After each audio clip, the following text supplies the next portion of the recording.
Title, Huling Sapat na Ulam. Si Mara ay isang ina ng 3 anak. Biyuda na siya at araw-araw ay kumakayod para lang may makain sa kanilang mesa. Isang gabi, matapos ang mahabang araw sa paglalaba at pagtinda ng gulay sa palengke, bumalik siya sa bahay at binuksan ang kaldero. Halos wala na.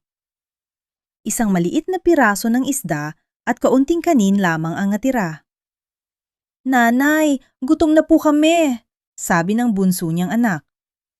Napilitan si Mara na numiti at hinati ang maliit na pagkain sa 3. Habang kumakain ng mga bata, pumikit siya sa sulok at tahimik na nagdasal. "Lord, wala na po ako, pero hindi ko po kayo iiwanan ng aking tiwala." Kinabukasan, may isang matandang babae ang bumili ng lahat ng natitirang gulay niya.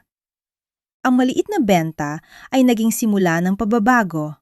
Unti-unti, dumami ang bumibili at nakapagtayo siya ng maliit na tindahan. Lumipas ang mga taon, nakapagtapos na ang mga anak niya at may sapat na sila para hindi na maghirap. Isang gabi, kumpleto silang pamilya sa hapagkainan, puno ng ngiti at tawanan.